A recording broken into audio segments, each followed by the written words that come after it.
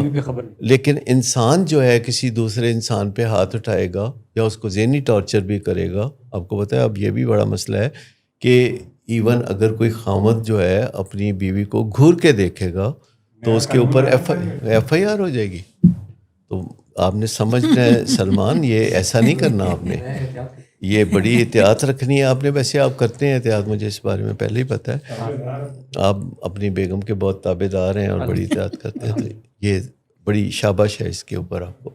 تو میں کہنا یہ چاہ رہا تھا کہ جتنے بھی ایڈکٹیو بیہیویئرز ہیں انسانوں کے اندر, ایکچولی وہ اینیمل بیہیویئرز ہیں جو اینیملز کے اندر نامناسب نہیں سمجھے جاتے.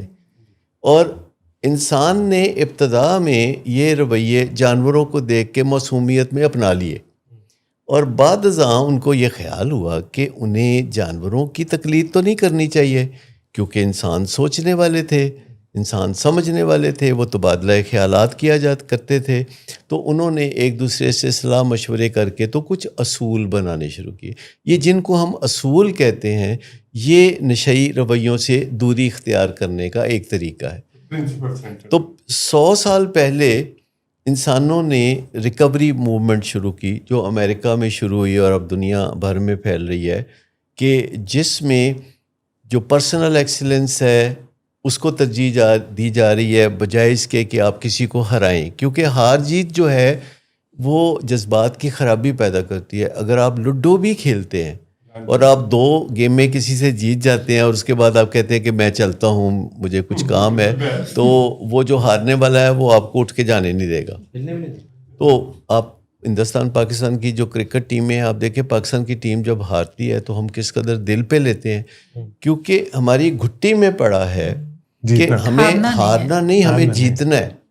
اور یہ انا کی جو گیم ہے یہ انسانوں کو بہت تکلیف پہنچاتی ہے. تو یہ جو ریکوری موومنٹ ہے جس میں لفظ ریکوری بہت عام ہے, سوبرائٹی لفظ بہت عام ہے, اس میں یہ تصور دیا گیا کہ یہ عین ممکن ہے کہ بطور انسان آپ کسی سے معاملہ طے کریں تو آپ بھی جیتیں اور دوسرا بھی جیتے, کیونکہ ہو سکتا ہے آپ کا گول کچھ اور ہو اور دوسرے کا کچھ اور ہو سکتا ہے آپ دونوں کا مقصد ایک ہی ہو, تو آپ ون ون کے تصور سے واقف ہیں. اسی طرح پہلے بڑا شوخی سمجھی جاتی تھی کہ لوگ نتائج کی پرواہ نہیں کرتے تھے اور کہتے تھے دیکھا جائے گا. یہ ایک ایڈکٹیو بیہیویئر ہے. آج بھی بہت سارے لوگ یہ بات کرتے ہیں کہ کوئی بات ہوگی کہ دیکھا جائے گا, جو ہوگا دیکھا جائے گا, بس آپ آگے بڑھیں. دیکھیں نا, جب کوئی بندہ کسی کو قتل کرتا ہے اور کوئی اس کو احساس دلاتا ہے کہ تم ایسا نہ کرو, دیکھا جائے گا. تو یہ جو جیل جانا ہے یہ اس کو تھوڑا بہت آئیڈیا تو ہوتا ہے نا کہ مرد کا زیور ہے. ہاں, تو یہ جو چیزیں ہیں اب ازل سے جو انسان میں ایولیوشنری پروسیس ایک چل رہا ہے, سوچ بچار کا, باہمی صلاح مشورے کا, تو ہو سکتا ہے کہ یہ ڈیموکریسی جس پہ دنیا بھر میں فخر کیا جا رہا ہے, ہو سکتا ہے 50 سال کے بعد اس سے کوئی بہتر سسٹم ہو. کہتے ہیں کہ ابھی تک بائی اینڈ لارج یہ بہترین سسٹم ہے, مجھے اس سے کوئی تھوڑا اختلاف ہے, لیکن میرا خیال ہے کہ اس سے بہترین سسٹم کوئی ہو سکتا ہے، ڈیولپ کیا جا سکتا ہے کہ جس میں جو نشئی رویے جو ہیں ان کا شائبہ نہ پایا جاتا ہو. یعنی کسی کو ذلت سے دوچار کر کے عظمت پانے کا جو تصور ہے، جیسے الیکشن میں کوئی ہار جاتا ہے تو وہ تو منہ دکھانے کے قابل نہیں رہتا. اچھا، اسی طرح اڈکٹیو بیہیویئرز میں ایک سولو فلائٹ کا رویہ بھی ہے کہ انسان جو ہے وہ کریڈٹ شیئر نہیں کرنا چاہتا، وہ ہر چیز کا کریڈٹ خود لینا چاہتا ہے، لہٰذا وہ سولو فلائٹ لینا چاہتا ہے. اگر ہمیں کسی کی مدد کی ضرورت ہو تو ہم عام طور پر مدد سے اجتناب کرتے ہیں، مدد مانگنے کو کمزوری کنسیڈر کرتے ہیں. حالانکہ یہ ایک طاقت کی نشانی ہے کہ آپ کسی سے رستہ پوچھ لیتے ہیں، کسی سے رہنمائی لے لیتے ہیں. تو یہ ایک نشئی رویہ ہے کہ ہم اپنی کسی مجبوری کو، اپنی کسی الجھن کو چھپا کے اپنے تک رکھیں اور دوسرے کسی سے مشورہ نہ کریں، کسی کی رہنمائی نہ لیں اور شیم میں گڑ جائیں اور غلط طرز عمل پہ اڑے رہیں. تو اس سے کہیں بہتر ہے کہ ہم دوسروں سے بات کریں. لینا ہے نا، وہ مشورہ لینا ضروری ہے کہ آپ ان لوگوں سے لیں کہ جو مشورہ دینے کے قابل ہوں. آپ مشورہ کے بارے میں ایک بڑا یعنی ہمیں ذہن میں رکھنا چاہیے کہ مشورہ اس بندے سے لیں جو کہ کہے کہ پھر اگر مشورہ صحیح نہ نکلا تو میں ذمہ داری لیتا ہوں. جیسے ہمارے پاس جتنے بھی بچے آتے ہیں عام طور پہ وہ مشورے اپنے دوستوں سے کرتے ہیں جو ان کے ساتھ نشہ کر رہے ہوتے ہیں اور انہوں نے ان کی کوئی ذمہ داری نہیں اٹھانی ہوتی. جبکہ جو فیملی جو رسپانسبلٹی اٹھانے والی ہوتی ہے وہ ان سے مشورہ نہیں کرتے. لیکن جب فیملیز ہمارے پاس آتی ہیں تو وہ بھی مشورہ پھپھو سے، چچا سے، تایا سے کرتی ہیں، وہ ڈاکٹر سے مشورہ جو ہے وہ نہیں کرتی. سو ٹیون ان سیشن میں ایک چیز جو کہ جس پہ زیادہ فوکس کیا جاتا ہے کہ دیکھیں جو ہیرارکی ہے اس کو آپ سیدھا رکھیں کہ ڈاکٹر آپ کو بتائے گا فیملی کو، اور فیملی جو ہے وہ آگے پیشنٹ تک وہ چیز ڈیلیور کرے گی تاکہ جو منصوبہ ہے اس ریکوری کا جس میں فیملی کا ایک اہم رول ہے وہ اپنے پایا تک میل کو پہنچے. اس میں جو فیملی ہے اس کی بھی ذہنی صحت کا بہتر ہونا، یعنی جب کوئی ٹیوننگ میں آتا ہے تو اگر وہ آلریڈی پری آکوپائڈ ہے، اس میں ٹینشن بھی ہیں، باقی ساری چیزیں بھی ہیں، ذمہ داریاں بھی ہیں، تو کیا وہ اتنا اس پہ کر پاتا ہے یا پھر اس میں ڈیڈیکیٹڈ ایفرٹ ریکوائرڈ ہے؟ یہ بڑا اہم سوال ہے جو کہ زیادہ تر فیملیز جب ہمارے پاس آتی ہیں تو وہ اس مائنڈ سیٹ سے نہیں آتی کہ ہم نے کسی علاج کے پروسیس میں سے گزرنا ہے. وہ کہتے ہیں پیشنٹ پارکنگ کرنی ہے ہم تھک گئے ہیں، اور وہ موٹیویشن جس کی وجہ سے وہ انہیں علاج میں لے کر آتے ہیں وہ کوئی ریسنٹ کرائسس کی وجہ سے آتی ہے، اور وہ اس ریسنٹ کرائسس کو مینیج کرنے کے لیے وہ سوچتے ہیں کہ اب اس کو ڈالیں اندر، اس کی عقل ٹھکانے لگے. جب وہ ہمارے پاس لے کر آتے ہیں تو ہم انہیں بتاتے ہیں کہ دیکھیں اس طرح عقل ٹھکانے بھی نہیں لگے گی اور مسئلہ بھی حل نہیں ہوگا. تو اس مسئلے کو مل جل کے حل کرنے کی طرف جائیں، اور علاج کا ایک جو اسٹرکچر ہے اس میں اگر آپ اس کو گزاریں گے تو پھر کوئی بحالی جو ہے وہ ممکن ہے. اس میں پہلی چیز کہ فیملی عام طور پہ جب ہمارے پاس پہنچتی ہے تو نہ تو ان کی راتوں کی نیند بہتر ہوتی ہے، نہ ان کے موڈ مزاج بہتر ہوتے ہیں، کیونکہ ایک چمکھی لڑائی ہے جو کہ فیملی نے گھر پہ ہر روز لڑنی ہے، ہر منٹ لڑنی ہے. اینڈ میں عام طور پہ فیملیز کو اگزامپل دیتی ہوں کہ اب یوں سمجھ لیں کہ جیسے اگر آپ کا گھر زلزلے کی پٹی پہ ہو اور دن میں کئی دفعہ آفٹر شاکس آتے ہوں تو جو حالت آپ کی ہوگی وہی اس فیملی کی ہوتی ہے. But the moment family enter کرتی ہے تو سب سے پہلا مشورہ ان کو یہ ہوتا ہے کہ اب یہ بچہ ہمارے پاس ہے، اب آپ اس فکر سے آزاد ہیں کہ یہ راتوں کو کہیں گر رہا ہے، کہیں پڑا ہوا ہے، کہیں سے کوئی کال آئے گی، تو آپ اپنے جو اوستان ہیں ان کو بحال کرنے کی طرف جائیں، اپنی نیند پوری کرنے کی طرف جائیں، اپنا کھانا پینے کی جو روٹین ہے اس کو بہتر بنائیں، اور پھر صرف آئیں یہاں پر 2 گھنٹوں کے لیے اور آ کر سیکھیں کہ اس کا مسئلہ کیا ہے. پہلی بات جو بنیادی انڈرسٹینڈ کرنے والی ہے، یہ جس دن انڈرسٹینڈنگ ہوتی ہے نا اس دن آپ کا علاج شروع ہوتا ہے. یعنی ونس فیملی یہ انڈرسٹینڈ کر لے کہ ہمارا مسئلہ جو ہے وہ یہ بچہ نہیں ہے بلکہ اس کے اندر پنپنے والی وہ بیماری ہے جس کو ہم نشے کی بیماری یا ایڈکشن کہتے ہیں، تو وہاں سے پھر علاج کے لیے وہ رواں دواں ہونا شروع کرتے ہیں. اچھا، جسے ہم ڈیزیز کانسیپٹ کہتے ہیں جس کا تذکرہ عظمیٰ صاحبہ کر رہی ہیں، یہ انتہائی گہرائی میں کسی خفیہ جگہ کوئی پروسیس چل رہا ہوتا ہے جس میں جسم کے اندر نشے سے نپٹنے کی صلاحیت جو ہے ختم ہو جاتی ہے کیونکہ اس کے اندر کوئی جینیاتی کمزوری ہوتی ہے. اب یہ معاملہ جو ہے خود نہ نشے کے مریض کو پتہ ہوتا ہے کہ مجھے نشہ پہلے سے زیادہ کیوں کرنا پڑ رہا ہے، میرے نشے میں برکت کیوں نہیں رہی، یہ اکثر مریض ذکر کرتے ہیں. تو ان کو یہ پتہ نہیں چلتا کہ ان کے جسم کے بڑے کسی خفیہ نہا خانے میں ایک پروسیس چل رہا ہے جس میں کچھ انزائمز یا کیمیکلز زیادہ یا کم ہو رہے ہیں جس سے کہ نشہ تیزی سے اتر جاتا ہے. لہٰذا اس کے پاس واحد حل کامن سینس کے تحت یہ رہتا ہے کہ اگر میرا نشہ تیزی سے اترتا ہے تو مجھے تیزی سے نشہ کرتے رہنا چاہیے، اور وہ تیزی سے نشہ کرتا ہے. دوسری بات یہ کہ جو کچھ پھر وہ کرتا ہے، جسے بیک بورو اور اسٹیل کہتے ہیں ہم، جسے ہم کہتے ہیں کہ ڈومیسٹک وائلنس بھی اس میں آ گیا، تصادم بھی آ گیا، مرو مارو یہ سب کچھ آ گیا. جب کچھ عرصے تک یہ سلسلہ چلتا ہے تو یہ ایک میل ویئر بن جاتا ہے. جیسے سافٹ ویئر تو اچھی چیز کو کہتے ہیں نا، تو جب کسی خراب چیز کا سافٹ ویئر بنتا ہے تو ہم اس کو میل ویئر کہتے ہیں. وائرس آ جاتا ہے جو اس کے اینیمل برین میں یعنی انکانشیس مائنڈ میں وہ ایک سافٹ ویئر کی طرح آ جاتا ہے. یہ نشے کی بیماری کا سائیکولوجیکل پارٹ ہے، یعنی جو ذہن ہے، یعنی جو اس کا مائنڈ ہے، اس کے اندر ایک سافٹ ویئر بن جاتا ہے جسے ہم میل ویئر کہہ رہے ہیں. اور اب ول پاور اس کے سامنے ٹک کے کھڑی نہیں ہو سکے گی. وہ چاہے بظاہر نقصانات کو دیکھ کے یا دوسروں کے سمجھانے پر نشہ نہ کرنے کا فیصلہ کرے تو اس کی ول پاور کام نہیں کرے گی، کیونکہ جو ول پاور ہوتی ہے وہ کسی سافٹ ویئر کے سامنے نہیں ٹھہر سکتی. سافٹ ویئر کے سامنے کوئی سافٹ ویئر ہی مقابلہ کر سکتا ہے. جیسے جو ہم کہتے ہیں کہ دماغ میں ایک علت جو ہے وہ ڈیولپ ہو جاتی ہے جسے ہم نشے کی بیماری کہتے ہیں، تو پھر ہمیں ایسے پروگرام کے اندر اپنے آپ کو ماہر بنانا ہوتا ہے جسے سمجھنے کی ضرورت ہوتی ہے اور بار بار دہرانے کی ضرورت ہوتی ہے.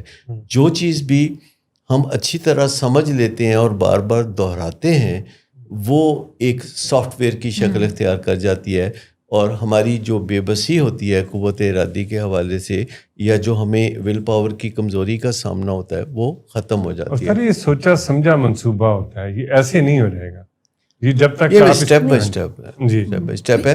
میں چاہوں گا کہ میں سم اپ کر دوں کہ جو نشئی رویے ہیں یہ ازل سے جب انسان نے اس کرۂ ارض پر زندگی گزارنا شروع کی جنگل کے زمانے میں جانوروں کے ساتھ، تو یہ نشئی رویے ہم نے جانوروں کی صحبت میں سیکھے ہوئے ہیں. اور ابھی بھی ہم ایک دوسرے کو بعض اوقات فرینکلی یہ کہتے ہیں یار انسان بن، مطلب ہم ان کو کہہ رہے ہوتے ہیں کہ تمہارے رویے جانوروں کے رویے. تو آپ یوں سمجھ لیں کہ انسانوں کے اندر جتنے بھی رویے ہیں جو جانوروں کے رویوں سے مماثلت رکھتے ہیں ان کو ہم ایڈکٹیو بیہیویئر یا نشئی رویے کہتے ہیں. اور اب جو دنیا میں اسکول، کالج، یونیورسٹی، تہذیب و تمدن آیا پچھلے 300-400 سال میں، خاص طور پر پچھلے 100 سال میں، تو آپ سمجھے کہ ایک ریکوری موومنٹ آئی کہ جس میں انسان نے اپنے آپ کو جانوروں سے الگ کرنے کا ٹوٹلی فیصلہ کر لیا، اور ہر وہ رویہ جو جانوروں کے اندر پایا جاتا ہے اس سے دوری اختیار کرنا شروع کی. بلکہ اب ایک اور چیز بھی سامنے نظر آتی ہے سویلائزڈ معاشروں کے اندر کہ اب نہ صرف انسانوں نے اپنے رویے بہتر کر لیے بلکہ وہ جانوروں سے بھی توقع کرتے ہیں کہ وہ اپنے رویے بہتر کرنے کی طرف جائیں. ڈاگس ٹریننگ اور کیٹس ٹریننگ جو ہے وہ چل رہی ہے. یہ کم از کم ایک اتفاق رائے پایا جاتا ہے، اور جب سے یونائٹڈ نیشنز بنی ہے اور اس نے دنیا میں فلاح و بہبود کا کام اپنے ذمہ لیا ہے تو وہ ایسی ٹریڈیشنز جو ہے ان کو عام کر رہی ہے. جیسے پہلے 50 سال پہلے آپ کبھی کسی کو یہ کہتے نہیں سنتے تھے کہ اپنا خیال رکھیے گا. پہلے ہمیشہ یہ تھا کہ اپنا خیال رکھنا بہت بری بات ہے، دوسروں کا خیال رکھنا. جی، تو ایسی بہت ساری چیزیں ہیں جو اب دنیا میں بدل رہی ہیں. اچھا، اسی طرح انسانوں کے درمیان جو ہے یہ ایک جو رویہ پایا جاتا ہے جس میں دوسروں پہ نوازشیں کرنا اور ان کے لیے وہ کام کرنا جو کہ وہ خود آسانی سے کر سکتے ہیں. تو ماضی بعید میں چونکہ کچھ انسان بہت بے بس اور لاچار ہوا کرتے تھے تو انسانوں میں یہ چیز دیکھنے میں آتی ہے کہ وہ دوسروں کی مدد کے درپیا ہو جاتے ہیں، اور بعض اوقات تو مدد کرنے کے لیے ہاتھ دھو کے پیچھے پڑ جاتے ہیں اور پھر خیر میں منہ دھو کے واپس آنا پڑتا ہے ان کو. تو مطلب کہنے کا یہ ہے کہ اب جو ہے یونیورسٹیوں میں خاص طور پر بحث و مباحثہ ہوتا ہے، اور جو اسکالرز ہوتے ہیں وہ نمائندہ پرنسپلز بناتے ہیں، پھر دنیا میں ان کی ترویج ہوتی ہے، اور اس میں جو سب سے علم بردار ادارہ ہے دنیا میں وہ یونائٹڈ نیشنز ہے، جس نے پچھلے محدود چند دہائیوں میں بہت نمایاں کارکردگی کا مظاہرہ کیا۔ تو یہ جو مدد پہ تل جانا ہے، جیسے ہم فیملیز کو ڈیل کرتے ہیں یہاں پر، تو وہ بھی پیشنٹ کی اپنی طرف سے جو مدد کر رہے ہوتے ہیں، جس کی مختلف شکلیں، نوازشیں کرنا، اس کی ذمہ داریوں کو خود نبھانا شروع کر دینا، پردہ پوشی کر دینا، جس کے نتیجے میں بیماری کو حفاظت مل رہی ہوتی ہے، علاج کی راہ تو ہموار نہیں ہو رہی ہوتی۔ یہ بھی تو ایک ایڈکٹیو بیہیویئر ہی ہے، جیسے آپ نے بتایا کہ یہ بھی سوسائٹی سے سیکھا گیا ہوا رویہ، اور ابھی بھی ایسے ہی ہے۔ ابھی بھی بہت سارے لوگ دوسروں کی جو مدد کرتے ہیں تو وہ انیبلنگ کے زمرے میں آتا ہے، انڈیپینڈنٹ۔ یہ صرف نشے کے مریض تک محدود نہیں، دوسروں کے غلط رویوں کے باوجود ان پہ مہربانیاں کرتے رہنا معاشرے میں بہت اچھا سمجھا جاتا ہے، یعنی لوگوں کو ان کے کیے کا جو کانسیکوینس ہے وہ نہ دینا، لوگوں کو ہمیشہ ایک موقع اور دینا۔ یہ آپ نے کتنا کامن دیکھا ہے، ایسے لوگ کتنا اپنے آپ کو عظیم اور شہید وفا سمجھتے ہیں جو لوگوں کو غلطیاں کرنے پہ اکساتے ہیں۔ سر ہر بیماری میں کچھ جو ہے نا نیسسری پین ضرورت اس کی ٹریٹمنٹ میں، اگر وہ نیسسری پین نہیں ہوگی تو وہ آپ علاج نہیں کر سکتے۔ آپ نے بہت اچھی بات کہی کہ کسی بھی بیماری کے علاج میں ازل سے کچھ نہ کچھ نیسسری پین جو ہے وہ لینی پڑتی ہے، اور نشے کی بیماری بھی اس سے مستثنا نہیں ہے۔ اگر نشے کی بیماری سے کچھ تکلیفیں ابھر رہی ہیں تو ان تکلیفوں سے اگر کوئی فائدہ اٹھا سکتا ہے تو خود مریض اٹھا سکتا ہے۔ تو مریض کو وہ تکلیفیں جو اس کی نشے کی بیماری سے ابھر رہی ہیں بھگتنے دیں، وہ نتائج اس کو بھگتنے دیں، تاکہ وہ پریکٹیکل طریقے سے سمجھ سکے کہ نشہ اس کو کتنا نقصان پہنچا رہا ہے۔ ہم نے ایک وقفے کی طرف جانا ہے، جاتے جاتے ایک سوال کی جس کا جواب ہم وقفے کے بعد لیتے ہیں کہ فیملی میں ڈبل مائنڈیڈنس کیوں ہوتی ہے؟ کہ کبھی یہ خیال آتا ہے کہ اچھا علاج کرا لیا جائے، کبھی خیال آتا ہے کہ نہیں میرے خیال سے پیار محبت سے ڈانٹ ڈپٹ سے ٹھیک ہو جائے گا، کبھی لگتا ہے کہ کردار کا برا ہے، کبھی لگتا ہے کہ نہیں شاید کوئی بیماری ہوگی۔ تو یہ جو بار بار خیالات میں اتار چڑھاؤ ہے، یہ کیوں ہوتا ہے؟ اس کے اوپر ہم نے بات کرنی ہے۔ پہلے ایک وقفہ لیتے ہیں، واپس آتے ہیں تو یہاں سے بات کو آگے بڑھاتے ہیں۔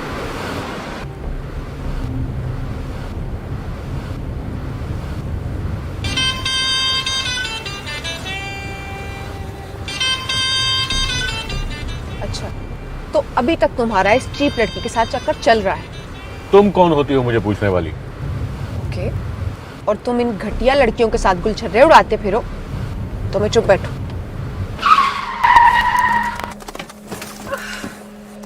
Get out. شراب نوشی کی وجہ کردار کی خرابی نہیں، موڈ کی خرابی ہے۔ شراب نوشی کبھی بھی نشے کی بیماری میں بدل سکتی ہے۔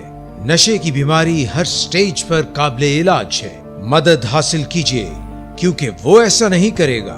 ولنگ ویز سے مدد حاصل کیجیے، کہیں سے بھی مدد حاصل کیجیے، لیکن فوری مدد حاصل کیجیے۔ جس معجزے کے انتظار میں آپ نے بہت دیر کر دی، اب وہ دستک دے رہا ہے۔ مدد حاصل کیجیے، مدد حاصل کیجیے، مدد حاصل کیجیے۔ 3 2 1 پر واپس آ گئے۔ ڈبل مائنڈنس ہے فیملی میں، علاج کو لے کر، بیماری کو لے کر، وہ کہاں سے آتی ہے؟ اور اس کا کوئی حل بھی ہے؟ کوئی انسان ایک فیصلہ لے لے کے پھر قائم بھی رہے؟ 2-3 وجوہات ہیں اس کی کہ جو ہمارا پیارا ہوتا ہے وہ پیارا پہلے ہوتا ہے، نشے کا مریض وہ بعد میں بنتا ہے، اور اس کا پیارا ہونا ہماری یادوں میں بسا ہوتا ہے۔ ہم نے دیکھا لوگ کتنا آگے بڑھ کے ایک دوسرے سے پیار کرتے ہیں، لڑکیاں لڑکے، اور پھر جب شادی ہو جاتی ہے تو جھگڑا شروع ہو جاتا ہے کہ بسنا مشکل ہو جاتا ہے، روز ایک دوسرے کو دھمکیاں، ایک دوسرے سے دور جانے کی بات کی جاتی ہے، پھر جا بھی نہیں سکتے۔ یہ ایک لو ہیٹ ریلیشن شپ ہے جس میں پہلے کوئی پیارا ہوتا ہے، بعد میں وہ نشے کی بیماری میں پھنستا ہے، جسے بیماری سمجھنے کی بجائے ہم اس کی برائی سمجھتے ہیں، ہم اس کی خرابی سمجھتے ہیں۔ تو اس وجہ سے ڈبل مائنڈڈنیس ہو جاتی ہے۔ کسی دن ہمارے جذبات ہوتے ہیں کہ یہ تو ہمارا پیارا ہے، اور کسی دن ہمارے جذبات ہوتے ہیں کہ یہ اس نے ہماری زندگی جو ہے وہ تباہ کر کے رکھ دی ہے. تو جس دن جیسے جذبات ہوتے ہیں ویسا ہمارا رویہ ہو جاتا ہے. اگر وہ آج ہمارا پیارا ہے تو ہم کہیں گے کہ نوازشیں کر کے دیکھتے ہیں. اگر آج ہمیں لگتا ہے کہ اس نے ہماری زندگی اجیرن کر دیا ہے تو پھر ہم اس کو دھمکیاں دینے پہ اتر آتے ہیں. اب یہ جو ہم فیصلے کرتے ہیں یہ لاجک سے نہیں کرتے, یعنی بیماری کی دلیل سے نہیں کرتے, یہ جذبات کے اتار چڑھاؤ سے کرتے ہیں.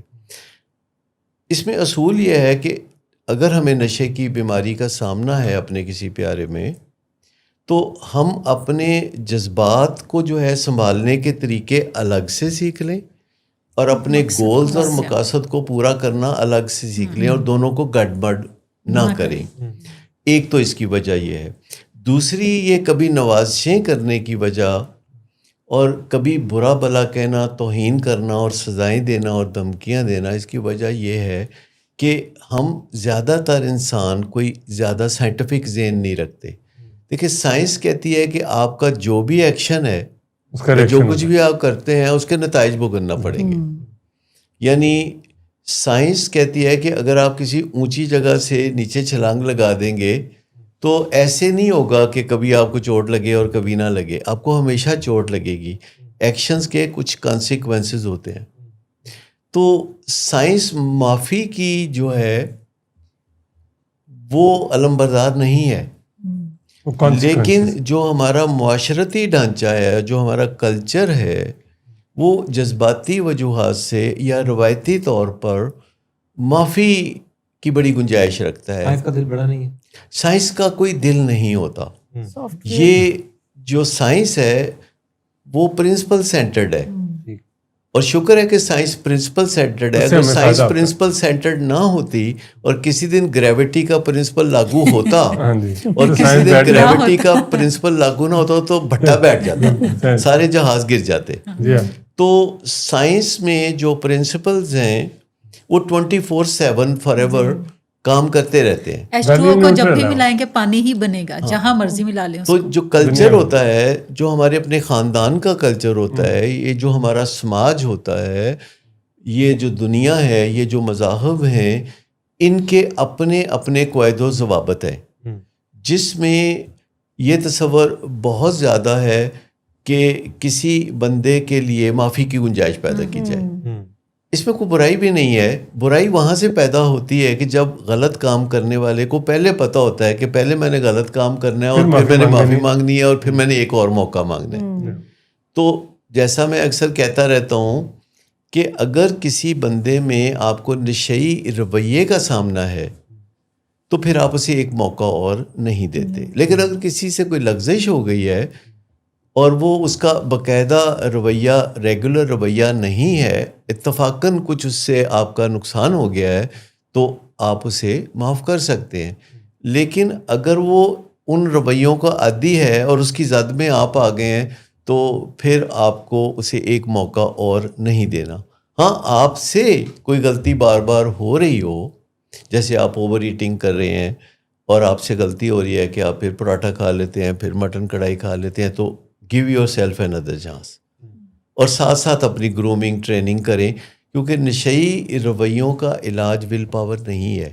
نشئی رویوں کا علاج ایک سٹیپ بائی سٹیپ پروسیس ہے جو کہ دنیا میں اب بہت اچھے طریقے سے ڈیولپ ہو گیا ہے, اور دنیا کے تمام اچھے ریہیبلیٹیشن سینٹر میں ایک ہی طریقے سے, ایک ہی پروٹوکول سے, SOPs سے ان کو آگے بڑھایا جاتا ہے. تھوڑا بہت پریزنٹیشن میں فرق ہو سکتا ہے. جیسے آپ کوئی کھانا بناتے ہیں تو آپ اسے کسی بھی قسم کی کراکری میں پیش کر سکتے ہیں, کسی بھی قسم کی ٹیبل پہ پیش کر سکتے ہیں, لیکن بنیادی طور پر وہ کھانے والی چیز تو ہونی چاہیے نا. سر, یہ علاج کی جو موٹیویشن ہے یہ صرف تکلیف کے وقت کیوں ہوتی ہے, اور یہ اس کی وجہ سے ہم صحیح طرح علاج بھی نہیں کر پاتے؟ تکلیف ختم ہوتی ہے تو ہم اس کو چھوڑ دیتے ہیں. دیکھیں, موٹیویشن کی دو قسمیں ہیں. ایک تو تکلیف سے موٹیویشن آتی ہے انسانوں کو, اور دوسرا ان کے سامنے کوئی گول ہوتا ہے یا سامنے کوئی چیز ہوتی ہے جو انہیں حاصل ہو سکتی ہے, کوئی مقصد ہوتا ہے جس کے لیے وہ تگ و دو کر رہے ہوتے ہیں, تو موٹیویشن اس سے آتی ہے. away from or towards motivation. جسے ہم اوے فرام ٹورڈز موٹیویشن کہتے ہیں کہ جو موٹیویشن ہے زیادہ تر تکلیف سے آتی ہے اور جب تکلیف ختم ہوتی ہے تو موٹیویشن بھی ختم ہو جاتی ہے. لہٰذا ابتدائی طور پر جب ہمیں تکلیف سے موٹیویشن ملتی ہے تو اس سے فائدہ اٹھاتے ہوئے ہمیں کام کا آغاز کرنا چاہیے اور اس کے بعد پھر ہمیں گول سیٹنگ اور تعمیر نو کے بارے میں سوچنا چاہیے. تو موٹیویشن وہاں سے آئے گی. آپ اگر کبھی غور کریں تو ایک 4 سال کے بچے کو جب ماں باپ اسکول چھوڑتے ہیں شروع میں تو ان کے سامنے ایک 18 سال کا سفر ہوتا ہے. 18 سال کی ایجوکیشن ہوتی ہے اور وہ کسی تکلیف کی وجہ سے نہیں ہوتی, وہ ایک روشن مستقبل اور خواب کی وجہ سے ہوتی ہے کہ ہم نے اپنے بچے کو یہ بنانا ہے. تو آپ دیکھیے کہ وہ 18 سال تک والدین آپ کو تھک کر نہیں دیتے, لیکن ہمارے پاس 100 دن کے لیے پیشنٹس آتے ہیں اور ان کے والدین کتنی جلدی تھک جاتے ہیں کیونکہ ان کی تکلیف ختم ہو جاتی ہے اور ان کے آگے کوئی ایسا خواب نہیں ہوتا. At the end of the tunnel ان کو روشنی دکھانے کی ضرورت ہے. تو ہم جب علاج شروع کرتے ہیں اور یہ جو ٹیون ان سیشن ہے اس میں ہم سمجھتے ہیں کہ جس تکلیف سے وہ ہمارے پاس پہنچے ہیں اس تکلیف سے علاج آگے نہیں چلے گا. علاج کو آگے چلانے کے لیے ہمیں انہیں کوئی روشن مستقبل دکھانے کی ضرورت ہے. ہمیں ان کے پیارے کے بارے میں کوئی منصوبہ دینے کی ضرورت ہے کہ جو ہم ان کو اچھی طرح سمجھا سکیں اور بار بار سمجھا سکیں تو اس سے وہ خواب سامنے آئے گا اور اس سے وہ تعمیر نو کا جو ایک پروسیس ہے تو پھر ان کو 100 دن ری ہیب کے اندر اور 100 دن ری ہیب کے بعد زیادہ نہیں لگیں گے. تو والدین کے لیے جب ہم یہ دیکھتے ہیں کہ وہ تکلیف سے آئے ہیں تو جو تکلیف انہیں لے کے ہم تک آتی ہے وہ تکلیف ان کو آگے لے کے نہیں جا سکتی. زندگی میں جیسے اصول ہے کہ جو چیز زندگی میں ہمیں لے کے یہاں تک آئی ہے وہ چیز لے کے ہمیں آگے نہیں جا سکتی. آگے جانے کے لیے نئی ٹکٹ چاہیے. اگر آپ یہاں سے فلائٹ لیتے ہیں اور دبئی جا کے اترتے ہیں تو آگے اگر ہم نے لنڈن جانا ہے یا شکاگو جانا ہے تو اس کے لیے نیا ٹکٹ چاہیے. تو آپ یاد رکھیں کہ کوئی بڑی مشکل سے ہمت کر کے تکلیف کی وجہ سے ریہیب میں آتا ہے, یہ آسان نہیں ہوتا, بہت شیم ہوتی ہے اور اس کے بعد ان کا ذمہ ختم ہو جاتا ہے اور علاج کرنے والوں کا ذمہ شروع ہوتا ہے کہ وہ ایک ایسی فیملی کو جو ٹیون آؤٹ ہے ان کو واپس ٹیون ان کرے. اچھا, یہ ایک اتنا بامانی اتنا بامقصد تعمیری پروگرام ہے کہ اگر ہم اس کے بارے میں ان کو شروع میں ہی پریویو دے دیں, آگاہی دے دیں, تو پھر میں نے ایسے والدین میں کبھی بھی موٹیویشن کی یا تحریک کی کمی ہوتے نہیں دیکھی, یا نا امیدی نہیں دیکھی. جب وہ سمجھ جاتے ہیں ایک سٹرکچر کو, ایک ٹریٹمنٹ پلان کو کہ اس علاج کا جو رزلٹ ہے وہ ہماری بہتری سے شروع ہونا ہے, بیکاز ہم ان کو یہ بھی بتا رہے ہوتے ہیں کہ جو طریقہ کار آپ یوز کرتے رہے, طنز, بے عزتیاں, نوازشیں, تو وہ ایز اے رزلٹ ان کے اندر نا امیدی اور اس طرح کی تکلیف دہ کیفیات کو پیدا کرتے رہے. تو بیسیکلی ٹریٹمنٹ سینٹر کا رول ہے. دیکھیں, نا امیدی کے بارے میں کہنا چاہوں گا کہ جو نا امیدی مریض میں پائی جاتی ہے وہ اس لیے پائی جاتی ہے کہ اس نے علاج گاہ میں آنے سے پہلے اپنے طور پر نجی طور پر بے پناہ کوششیں کی ہوتی ہیں اور ناکامی کا سامنا ہوا ہوتا ہے. تو وہ اپنے دل میں یہ سمجھ لیتا ہے کہ میں بے بس ہوں, میری زندگی تباہ حال ہے اور یہ کسی صورت بہتر نہیں ہو سکتی. آپ اندازہ کریں نا کہ کسی کی سپلی آ جاتی ہے ایک امتحان میں تو بعض اوقات اس کے لیے وہ امتحان پاس کرنا بہتر مشکل ہو جاتا ہے. وہ بھی تو اس کو یہ کہہ رہے ہوتے ہیں کہ تو کچھ نہیں کر سکتا. اچھا, نا امیدی کی یہ دوسری وجہ ہے. لیکن جب فیملی کے نقطہ نظر سے آپ دیکھتے ہیں تو فیملی کو نا امیدی اس وقت ہوتی ہے جب مریض علاج کے بعد کسی دن سگریٹ پی لیتا ہے یا نشے کا کوئی ایک جھٹکا لگ جاتا ہے اس کو, تو فیملی سمجھتی ہے کہ سب کچھ کھو گیا ہے, یہ نہیں ٹھیک ہو سکتا, اور فیملی مایوس ہو جاتی ہے اور اس وقت تک مایوس رہتی ہے جب تک دوبارہ اس کا برا حال نہیں ہو جاتا. تو فیملی کا علاج کی طرف جانا تکلیف کے باعث اور پھر ایک چھوٹے موٹے لیپس کے بعد وہ فیملی کا علاج کو فوری طور پر ترک کر دینا، یہ چیز ان کو ناامیدی کی دلدل میں پھنسائے رکھتی ہے. تو معاشرہ بھی تو ان کو ناامید کرتا ہے. ان کے سامنے ایسی ایگزامپلس ہوتی ہیں کہ فلانے کا بچہ فلانے کا بچہ فلانے کا بچہ، وہ کہتے ہیں ایک رویہ جب ہوا تو یہ شاید ساری زندگی چلے گا. دیکھیے نشے کی بیماری سے جو علاج ہے نا، یہ ایک پروسیس ہے، اور اس پروسیس میں کہیں رستے میں وہ نشہ بھی چھوڑتا ہے. پر خالی نشہ چھوڑنا کافی نہیں. اگر کوئی بندہ نشہ چھوڑ دیتا ہے تو والدین بڑے خوش ہو جاتے ہیں. اصل ضرورت یہ ہے کہ وہ نشہ بھی چھوڑے اور نشئی رویے بھی چھوڑے. تو ہمیں صرف ایک چیز پہ فوکس کرنے کی ضرورت نہیں کہ نشہ چھوڑا کہ نہیں چھوڑا. ہمیں یہ بھی دیکھنے کی ضرورت ہے کہ اس نے نشئی رویوں سے دوری اختیار کی کہ نہیں. اور جہاں ہم بہت سارا کریڈٹ اس بات کو دیتے ہیں کسی مریض کی بحالی میں کہ اس نے نشہ چھوڑا ہوا ہے، وہاں ہمیں اس بات کا کریڈٹ بھی مریضوں کو دینا چاہیے کہ اگرچہ ابھی وہ پوری طرح نشہ چھوڑنے میں کامیاب نہیں ہوئے اور وقتاً فوقتاً لیپس ہو جاتا ہے، لیکن ان کے طرز زندگی میں بہت فرق آیا ہے. وہ ذمہ داریاں اٹھانے لگے ہیں، ان کی بات چیت اچھی ہو گئی ہے، اور وہ بااخلاق ہو گئے ہیں، تصادم سے بچنے لگے ہیں، اور وہ اپنا ایک کوئی ڈیو رول جو ہے وہ ادا کرنے کے لیے تیار نظر آتے ہیں. تو میں سمجھتا ہوں کہ بحالی ایک ایسی جد و جہد ہے کہ جس کے کئی مرحلے.